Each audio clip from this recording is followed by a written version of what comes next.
Thank you, madam. Very respected Dean, Faculty of Commerce, Professor Rachna Mujju, our Dean, Student Welfare, Professor V.K. Sharma ji, Head Department of Applied Economics, Professor Archana Singh madam, Head Department of Commerce, Professor Ram Milan ji, my fellow colleagues from university,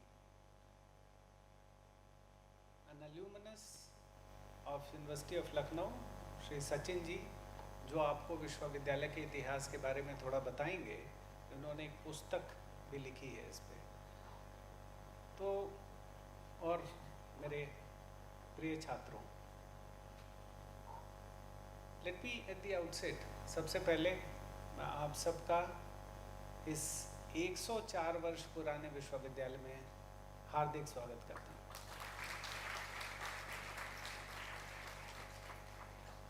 आप में से ज़्यादातर लोग एक बड़ी कठिन प्रयास के बाद आए होंगे। कई हज़ार लोगों ने फॉर्म भरा, उसमें कुछ 100 लोगों को प्रवेश मिला। बहुत सारे लोग बहुत दूर से आए होंगे। कब फॉर्म निकल रहा है, फॉर्म भरना है, उसमें बहुत सारे डॉक्यूमेंट लगाने हैं, उसकी तैयारी करनी है। हो सकता है many of you might have opted for some coaching institutions, some guide पढ़ी होगी, अपने पुराने चीज़ों को रिवाइज किया होगा, एक प्रिपरेशन की होगी। तो आप सब जो इन कई हज़ार लोगों में से कुछ 100 लोग जो चिन्हित हुए, जो सफल हुए, आप सबको मेरी तरफ से और पूरे विश्वविद्यालय की तरफ से बहुत बहुत बधाई पुनः। एक बड़ा विश्वविद्यालय है, लगभग 20,000 से ज़्यादा हमारे पास ऑन कैंपस स्टूडेंट हैं। पूरे देश से लोग आते हैं और दुनिया के बहुत सारे भागों से लोग आते हैं यहाँ पढ़ने के लिए। आज ही नहीं आते हैं, बरसों से आ रहे हैं। तो जब sustenance of education over a longer period of time, जब ऐसा हुआ होगा, तो निश्चित ही कोई मेरिट, कोई डिलीवरेबल्स संस्था दे रही होगी, जिसके लिए इतने सारे लोग इतने सारे जगहों से, इतने डाइवर्स बैकग्राउंड से आते हैं। एक संस्था के रूप में as a university, it is our pious duty to accept you, adopt you with all the diversities that you offer, that you come with. तो कोई अलग अलग क्षेत्र से आ रहा है, कोई भाषा से आ रहा है, कोई कल्चर से आ रहा है, अलग अलग खान पान से आ रहा है, अलग अलग त्यौहार से आ रहा है। आपको विश्वविद्यालय में समाहित करना, ये विश्वविद्यालय की जिम्मेदारी है। और ये बहुत सारे लोग जो आपको आगे कुछ कुर्सियों पर बैठे हुए दिख रहे हैं, ये सारे लोग आपको भरपूर मदद करेंगे उस कल्चर में असिमिलेट होने का। एक और बात, आप इसको, आप में से कितने लोग यूनिवर्सिटी कैंपस में पहले आ चुके हैं? हाथ उठाइए।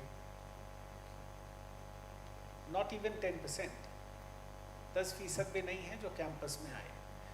आप में से कितने लोग दूसरे विश्वविद्यालयों को देखने, घूमने कभी गए हैं? लगभग उतने ही लोग जो अपने अपने शहरों के विश्वविद्यालयों को आपने देखा होगा। वीडियो में देखा होगा, कितने लोगों ने वीडियो देखा है यूनिवर्सिटी का, किसी भी प्रकार का, यूट्यूब पे, इंस्टाग्राम पे, फेसबुक पे, ट्विटर पे? Very good. कितने लोगों ने लखनऊ यूनिवर्सिटी के अलावा भी अन्य विश्वविद्यालयों का यूट्यूब और सोशल मीडिया के डिफरेंट प्लेटफॉर्म्स पे कैंपस देखा है? लगभग उतनी संख्या है। मैं आपको ये बताना चाहता हूँ कि संस्थाएं हम देख कर जो डिफरेंशिएट करते हैं, ये सही नहीं है। हर संस्था का अपना एक इकोसिस्टम है। अब जो मुंबई में जो संस्था होगी, उसके पास इतनी जगह ही नहीं होगी, वो छोटी होगी। लखनऊ यूनिवर्सिटी शहर के एकदम मध्य में है, तो ऑफ कोर्स इसकी एक ज्योग्राफिकल कंस्ट्रेंट होगा।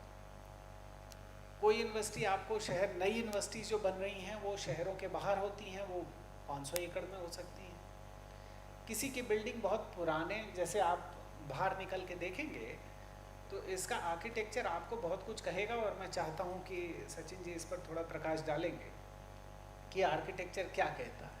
और पहली बार मैं जाना तो मैं भी बड़ा आश्चर्य हुआ, और उसके बाद से जो मुझे मिलता है, जो जिसको मैं कभी कैंपस घुमाता हूँ तो मैं उसको बताता हूँ, देखिए साहब वो ऊपर बड़ा वाला डोम है, वो डोम बड़े वाले नवाब साहब हैं, बगल में उनके छोटे नवाब साहब हैं, पीछे वो 4 छोटे छोटे डोम्स होते हैं, वो उनके सिपाही हैं।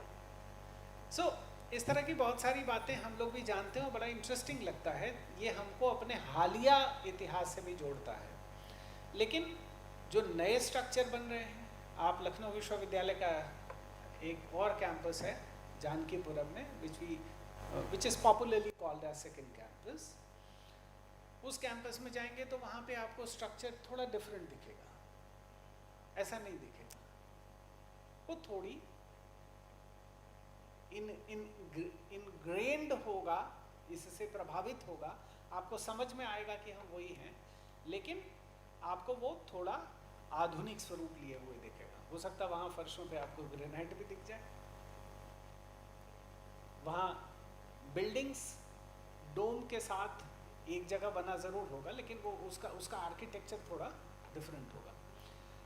लेकिन आर्किटेक्चर्स और spaces or facilities, I mean physical facilities of the institution does not signify anything.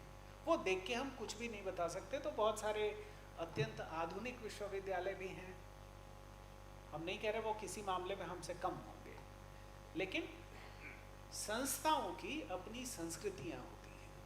Institutions have their own culture. Each institution has its own culture. और इस बात का जिक्र मैं बहुत बल देके करना चाहता हूँ। कई संस्था तो हमने भी अपने जीवन काल में देखी, आप में से भी बहुत सारे लोग किसी बहुत ही ऐतिहासिक इंटरमीडिएट कॉलेज में पढ़े होंगे, हाई स्कूल में पढ़े होंगे। मैं जिस स्कूल से हाई स्कूल और इंटरमीडिएट किया वो 250-300 साल पुराना है।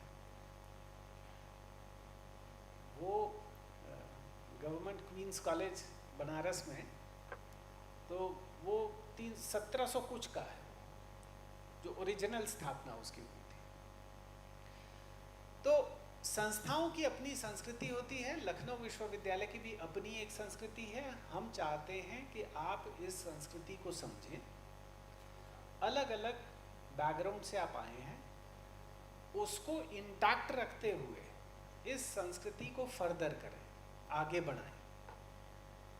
संस्थाओं में कहीं आप देखेंगे एक ईगो सिस्टम ही होता है, बहुत कॉम्पिटिटिव एग्जामिनेशन, हर बच्चा उसमें बहुत प्रयास करता है। कहीं आप देखेंगे रिसर्च कल्चर बहुत स्ट्रांगली इनबिल्ट होता है इन इंस्टीट्यूशन में।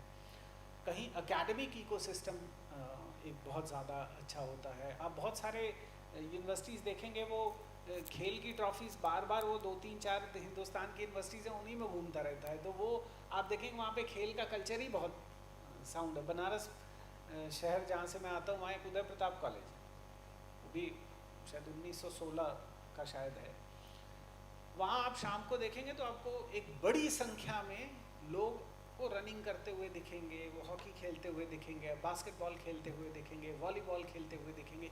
बहुत बड़ी संख्या में बच्चे आते हैं, और उस कॉलेज से बहुत बड़ी संख्या में ओलंपियंस मिलेंगे जिन्होंने भारत को रिप्रेजेंट किया और बहुत बड़ा नाम किया। एक समय तो लगातार 3 हिंदुस्तान की हॉकी टीम के कप्तान उसी कॉलेज से निकले लगातार। तो संस्थाओं की अपनी संस्कृतियाँ होती हैं, लेकिन यूनिवर्सिटीज़ में कभी इस यूनिवर्सिटी शब्द के अर्थ को खोजने की कोशिश करिएगा। और यूनिवर्सिटी महाविद्यालयों से भिन्न कैसे है? How is a university different from a college? हम यूनिवर्सल नॉलेज क्रिएशन, सिर्फ डिलीवरी ऑफ द नॉलेज नहीं, हम यूनिवर्सल नॉलेज क्रिएशन में भी अपना पार्टिसिपेशन चाहते हैं। और कैसे चाहेंगे? आप सभी तो करेंगे। कल आप में से हो सकता है कोई इधर कुर्सी पे बैठा होगा, यहाँ मेरी जगह खड़े होकर बोल रहा होगा, किसी और संस्था में वाइस चांसलर बन के बोल रहा होगा, कहीं ब्यूरोक्रेट, कहीं जुडिशरी में, कहीं एंटरप्रेन्योर बन के, कहीं बिजनेस करते हुए, कहीं किसी और भूमिका में देश की सेवा कर रहा होगा, समाज की सेवा कर रहा होगा।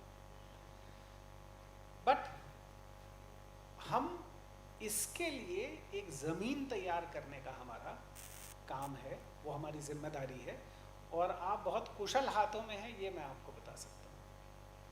आप सब, इनमें से बहुत सारे लोग तो यहाँ आज उपस्थित हैं, इस सभागार में उपस्थित हैं, बहुत ही गुणी लोग हैं, इनमें से बहुत सारे लोग आपके जैसे कभी पीछे किसी कतार में बैठे रहे होंगे, किसी एक ऐसे ओरिएंटेशन कार्यक्रम में 10 साल पहले, 20 साल पहले, 30 साल पहले शायद बैठे होंगे और ओरिएंट हुए होंगे, और आज वो इस योग्य हैं कि वो आप जैसी नई पौधों को सींच सकते हैं, उनको देश समाज के लिए उपयोगी बना सकते हैं। In faculty of commerce only, we have 40 plus faculty members. There are different teachers with different specializations. तो वो आपको हो सकता है अलग अलग चीज़ बताएं, कोई अकाउंटिंग बताएगा, कोई उसमें भी कहेगा नहीं हम फाइनेंशियल अकाउंटिंग में बताएंगे, हम मैनेजरियल अकाउंटिंग के एक्सपर्ट हैं, कोई कहेगा हम बैंकिंग जानते हैं, हम मैनेजमेंट अकाउंटिंग नहीं बता सकते हैं। आपको ये जान के अच्छा लगना चाहिए।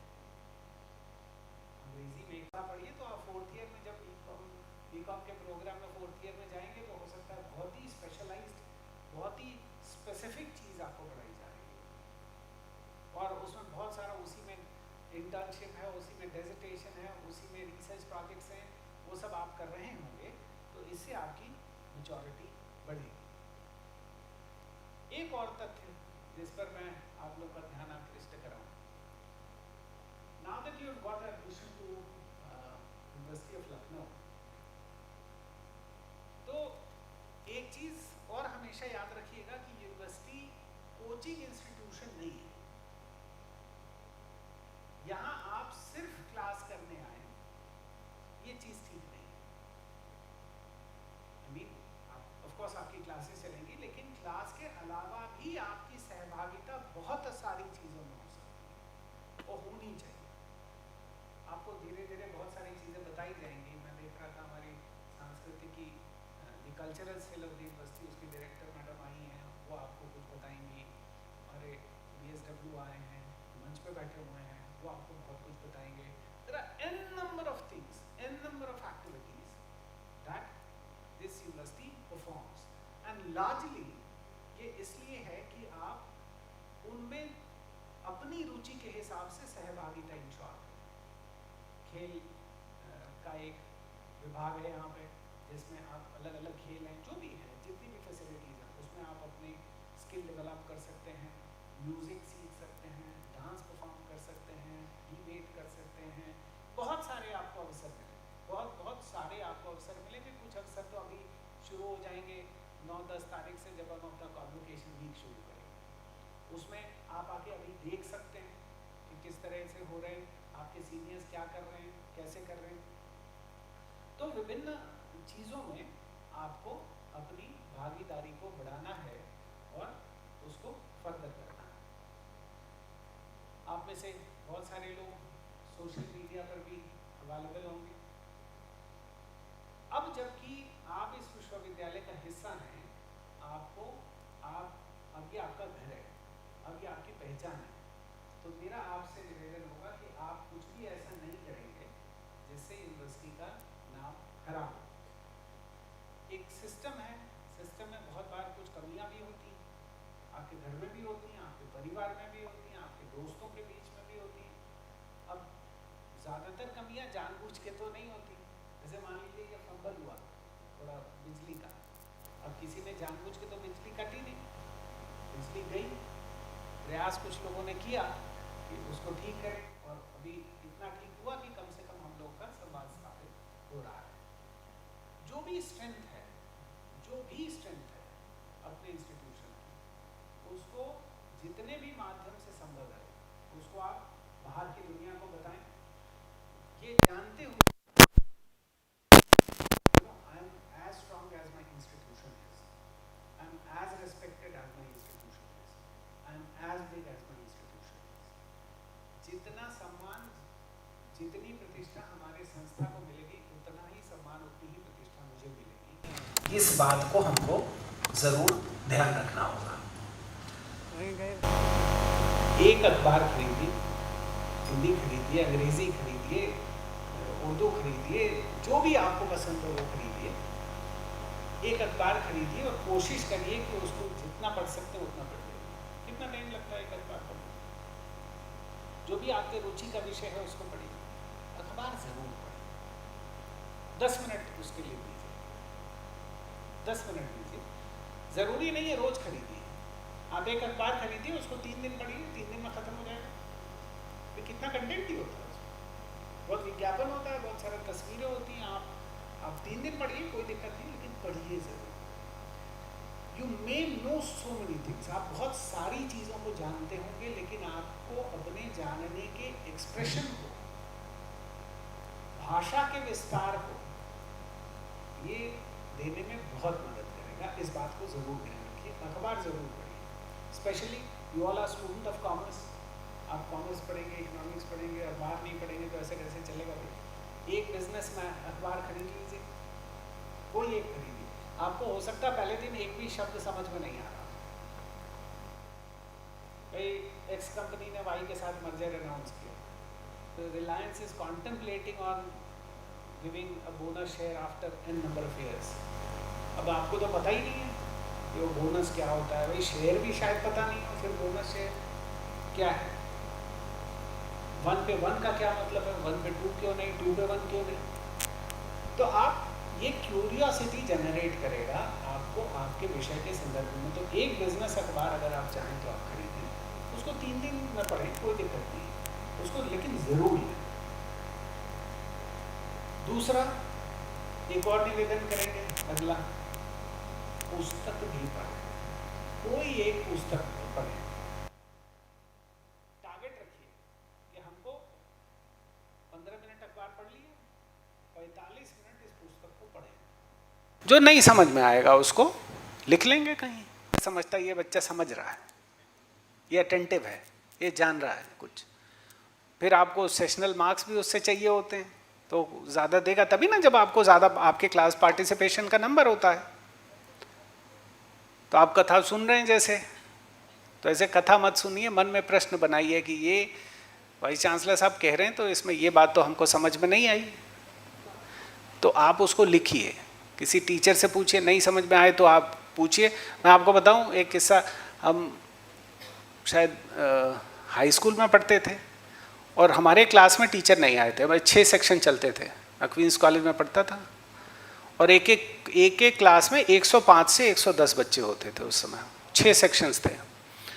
हमारे क्लास में उस दिन टीचर नहीं आए थे, तो हम 4-5 दोस्त थे, हम लोग कुछ सवाल ववाल कर रहे थे, एक सवाल नहीं है फंस गया उसी में, और बगल की क्लास में वही सब्जेक्ट की क्लास चल रही थी। अब उठ गए और ये समझ में नहीं आया कि ऐसा नहीं करना चाहिए, दूसरी क्लास में गए, उसमें वो टीचर जो सेम सब्जेक्ट दूसरे सेक्शन में पढ़ाते थे, तो उस क्लास में घुस गए और वो क्लास ले रहे हैं। सोचो 100 बच्चे, बड़ी क्लास होती है, 100 से ज़्यादा बच्चे की क्लास होती है, वो अपना पढ़ा रहे हैं, सीधे घुसे और कहे सर ये सवाल यहाँ तक तो किया, आगे तो आ ही नहीं रहा है। वो क्लास चल रही है, वो पढ़ा रहे हैं और पूरे बच्चे बैठे हैं, लेकिन इसने एक लेसन दिया और उस टीचर ने ज़रा भी नहीं डांटा।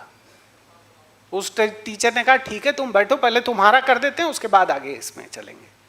तो हम लोग आगे उसी में घुस फूस के बैठ गए। उन्होंने हमारा सवाल पूरा सॉल्व कर दिया, फिर कहा ठीक है अब हो गया, अब जाओ। हम लोग अपनी क्लास में चले गए और वो अपनी क्लास कंटिन्यू किया।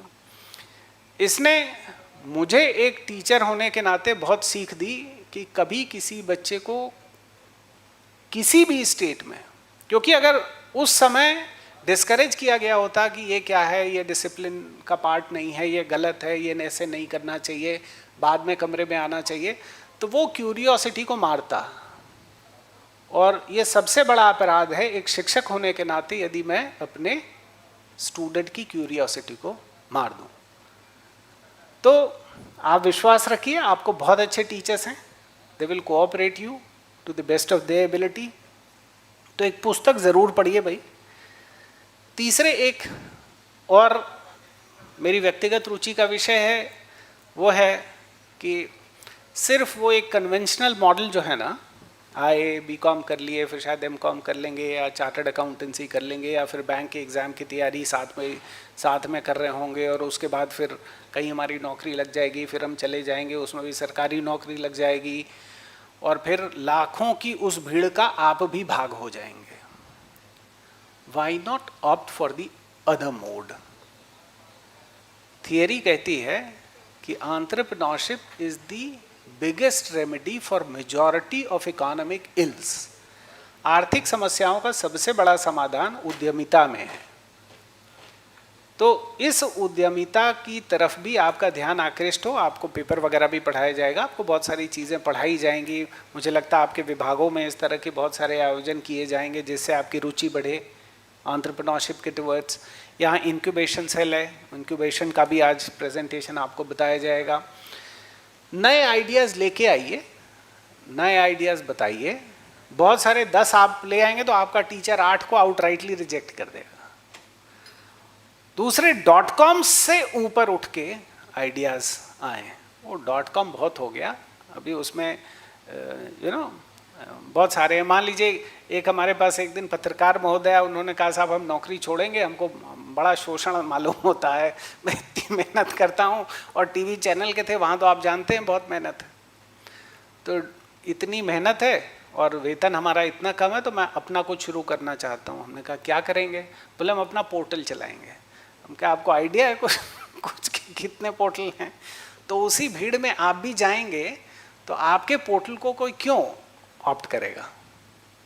तो ये आपको देखना पड़ेगा कि वो पॉइंट ऑफ डिस्टिंक्शन कहाँ लाई करता है, कैसे हम क्रिएट कर सकते हैं। और मैं आपको बताऊँ, आपकी स्ट्रेंथ सबसे अच्छी है कि आपकी उम्र बहुत कम है। इस उम्र में जितना फ्रेश आइडिया आप क्रिएट कर सकते हैं उतना हम सब नहीं कर सकते हैं। ये जितने सारे आगे आपको बड़े प्रोफेसरान दिख रहे हैं, ये उतने क्रिएटिव नहीं हो सकते जितने आप हो सकते हैं। तो आप वो फ्रेश क्रिएटिव के आइडियाज़ के साथ कंसीव करिए। आपको जो भी मदद होगी, ये हमारे हेड साहब हैं, एक एंटरप्रेन्योरशिप के प्रमोशन का पूरा एक इनके पास सिस्टम बना हुआ है। आपके कॉमर्स के हेड साहब हैं, वो उसके डायरेक्टर हैं, पैसे वैसे भी देते हैं ये। उसमें आपका आइडिया अच्छा होगा तो ये पैसे देंगे, आप उसको फिर कमर्शलाइज कर सकते हैं सब्सिक्वेंटली। एक और सेल है हमारे पास, वो अनूप भारती साहब बैठे हुए हैं, आप इनसे मिल सकते हैं कि इनके पास भी बहुत सारे सेल्फ एम्प्लॉयमेंट के लिए सपोर्ट सिस्टम अवेलेबल है। इंक्यूबेशन सेल है, उसमें नए आइडियाज़ के साथ आप अपनी कंपनी कंसीव कर सकते हैं। तो ये ज़रूर करिए, जितनी ज़्यादा सहभागिता कर सकते हैं उतनी करिए, संकोच छोड़ दीजिए और अपने आप को एकदम ढीला छोड़िए। संस्था के साथ जुड़ने का प्रयास करिए, संस्था की संस्कृति के साथ जुड़ने का प्रयास करिए, उसका भाग बनने की कोशिश करिए। And I'm pretty sure that with all the dreams and the ambitions that you have come here with, आप वो तमाम आकांक्षाएं और सपने जो भी लेकर आए हैं, अपने परिवार का, अपने माता पिता का, अपने दोस्तों का, अपने समाज का, वो सब पूरा करने की इससे श्रेष्ठ जगह नहीं है। एक शैक्षणिक संस्था से बेहतर जगह कोई दूसरी नहीं हो सकती है।